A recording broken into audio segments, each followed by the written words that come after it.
Welcome back, everybody. Today I'm back with a couple of interesting kitchen gadgets for breakfast and beyond. They seem kind of fun to use, which is why I want to try them out. So let's start off with the first item, the Presto Waffle Bowl Maker.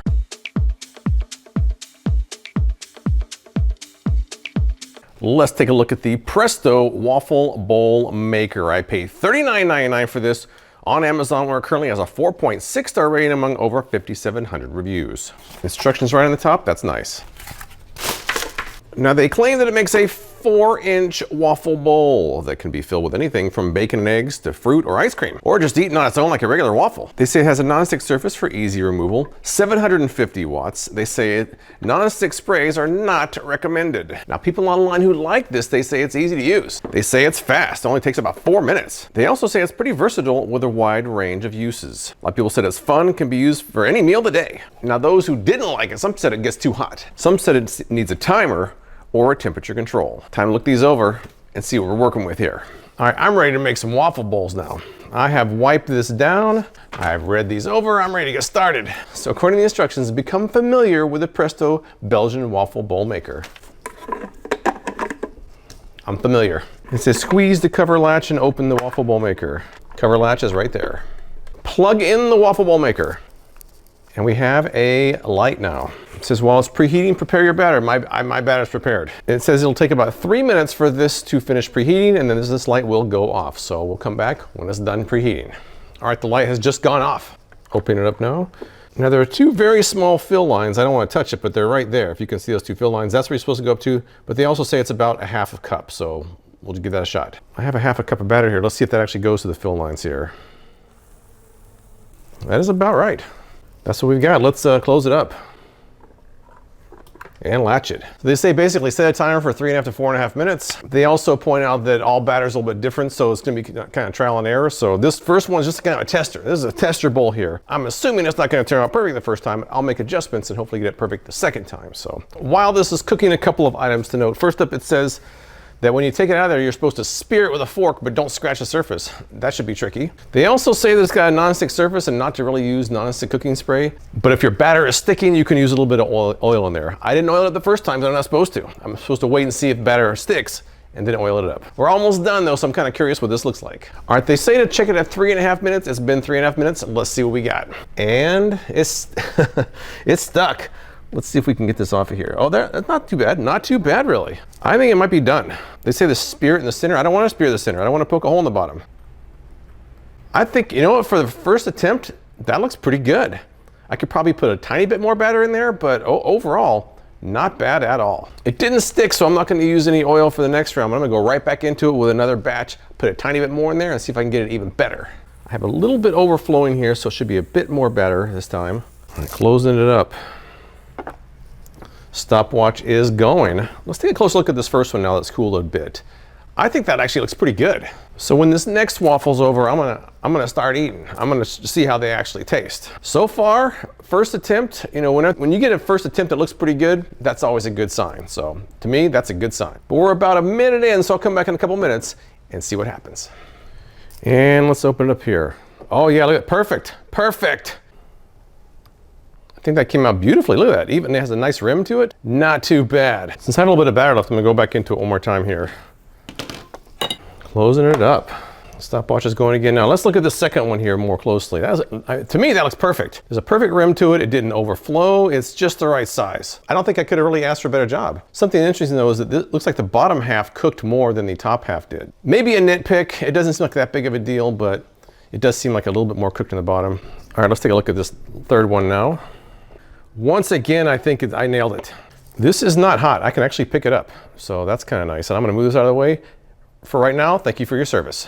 All right, it's time to eat now. Let's take a close look at these bowls. Bowl number one was a little bit underfilled, but still looks pretty good. Certainly edible. Second bowl, I think that came out nice as well. Perfect rim. Not underfilled or overfilled. I'm very happy with how that one turned out. Third bowl, almost perfect. Got a few bits here on the outside edges, but not that bad. I don't think anybody's gonna complain about that either. So let's start eating and see what we got. I'm gonna take the smaller one and eat that one with some syrup on it.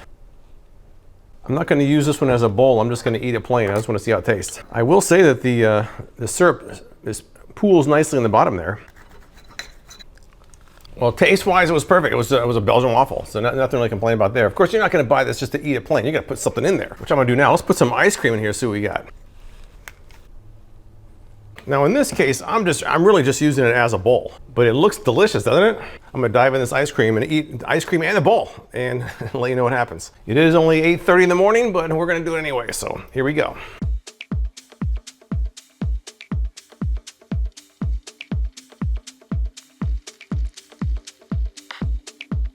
And being able to bite the bowl on the way down, that's very satisfying, I gotta tell you. It's like a bowl of ice cream and then it becomes like a waffle cone. Yeah, I like it. I'm a fan of this.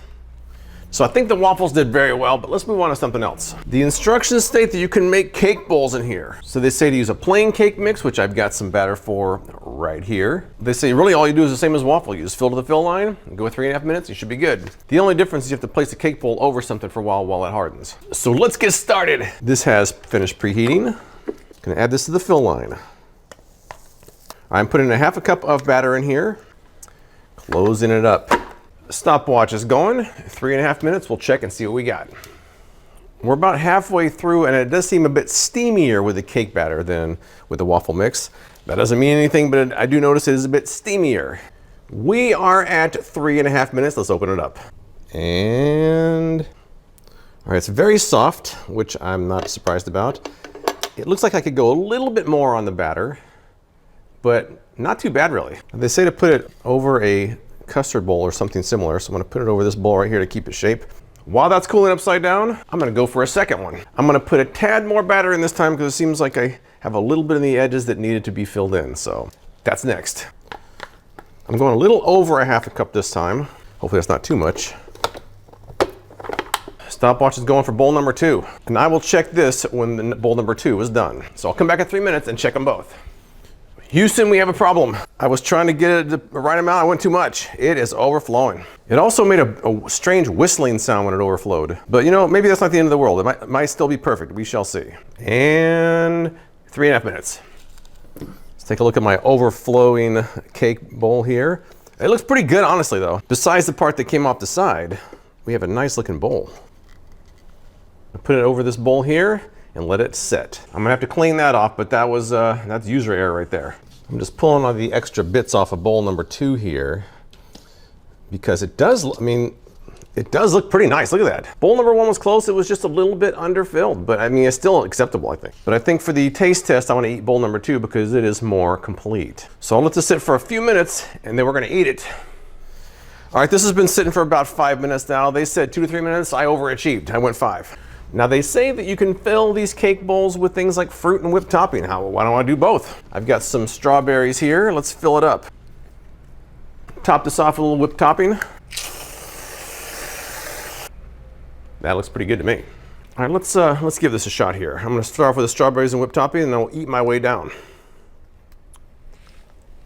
You know, whipped topping and beards do not get along very well. When you're filming yourself, you gotta wipe after every bite. Otherwise you get stuff all over your face, it doesn't look so good.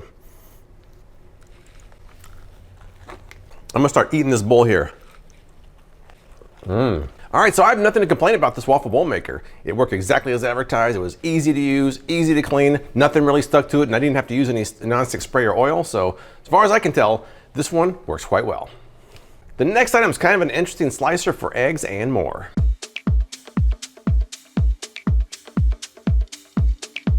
In this unassuming box is the Crafty Crocodile Egg Slicer. I paid $19.45 for this on Amazon, where it currently has a 4.3 star rating among almost 2,500 reviews.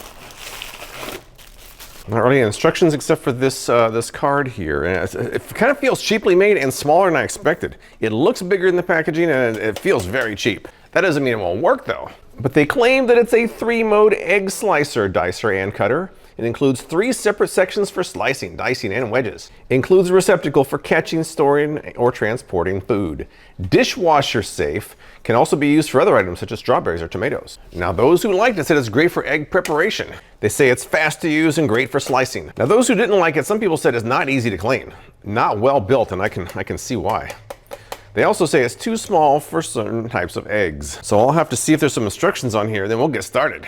All right, it's time to slice some eggs now. So I washed it off and took a closer look at it. Now there really isn't much to it. You have 3 different areas here. You stick your egg here for wedging, slicing, and dicing. Let's put an egg in here and see what we got. Let's start off with for some reason I'm kind of curious about this wedging feature here. The way they were showing it was like this, and again, there are really no instructions, so I'm just kind of following what I'm seeing online. So let's do this.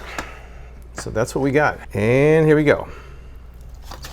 Oh, it kind of mangled the top. Look at that. Whoa. I saw someone on Amazon have the exact same problem. Wow, that looks terrible. That looks awful. What a mess. Wow, that is brutal. You know what's funny? I was on Amazon and I was looking at some of the user reviews on there, and there was a woman who the exact same thing happened to her, and then she was just like, yeah, buy the product, it's great, while she mangled the eggs. So Amazon user out there, I'm sorry to report that the affiliate money ain't worth that. All right, let's try another one here. I'm gonna go in the slicing section, slicing right now. And I'll go a little faster this time. Maybe I went too slow. They were going really slow in some of the videos I saw. Let's go fast. Much better feeling about this one. Look at this. There we go. There we go. All right. Nice slices. I am happy about that one. So far we're 1 and 1. We've got 1 success and 1 failure. I'm not done with this wedging though. We're going to go back to that. Let's try this dicer here. I'm going to go quick again. That seems to be a way to do it. You know, I've done other products like this in the past. They don't always do so well, so I'm a little bit skeptical. But let's try it out. Here we go. And hiya!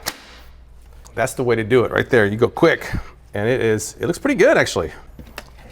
I mean, it's pretty well diced. It is pretty well diced. So let's go through another round of these. So far, I'm 2 and 1. Was that first one a fluke? Maybe. Maybe it was a fluke. Maybe you have to line it up better because they have it kind of at an angle there, which it makes sense since the wire's going in at an angle. Let me put the egg kind of at an angle so it hits that wire head on.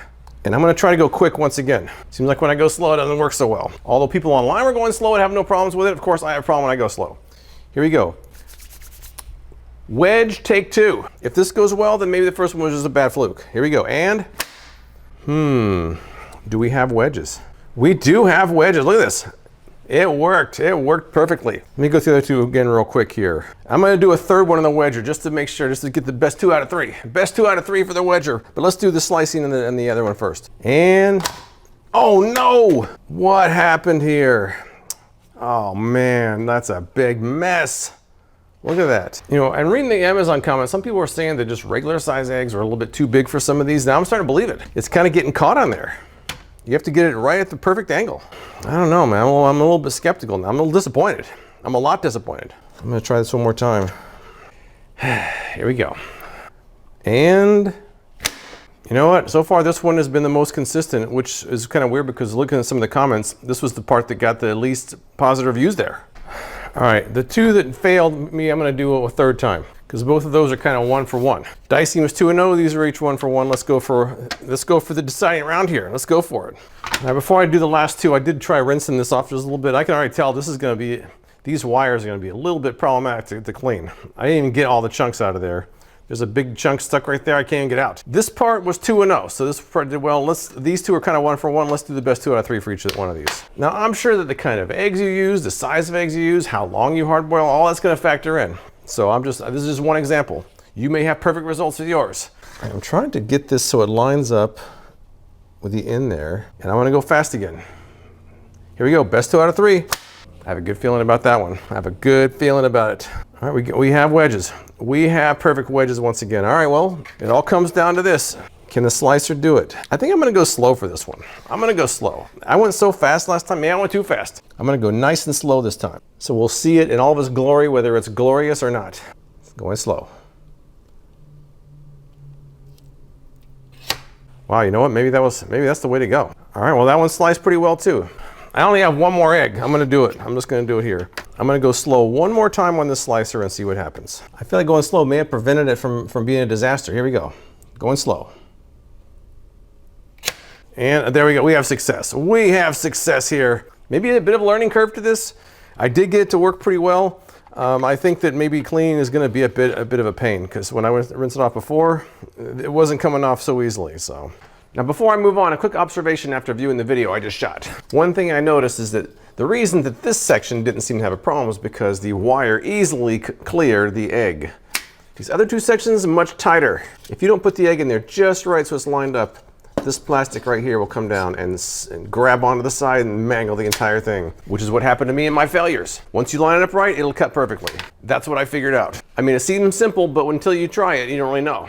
But with that, let's move on to some strawberries. I pulled out my hollow pit to help me prepare these. Hiya! I still like this thing. I don't think you're really going to use the dicing part for strawberries, but the slicing and the wedging you should be able to. Let's try the slicer first. Easy enough. I'm going to make sure it clears the strawberry before I slice it, which it seems to be clearing it. Here we go. All right, well, it seemed to slice it pretty well. Let's see. Oh yeah, nice slices. Very nice. I'm going to go fast for another one now that I know that it clears it. All right, we have strawberry slices. Let's try wedging some now. Should I go in this way or this way? I'm not really sure. I kind of feel like it fits best this way. Let's try. Make sure that it clears it, which it seems to. Let's do it. Well, the wedges seem to work on the strawberries. Let's keep going. Let's try a bigger one in this wedge section here. Try to line that blade right up with the center. It does seem to clear it, and here we go. We have success. Try the slicer one more time with a bigger one. Again, with the egg and with the strawberry, you want to make sure that this plastic clears it. If it doesn't, you're going to be mangling it. If it does clear it, it should be fine. And in our case, it is fine.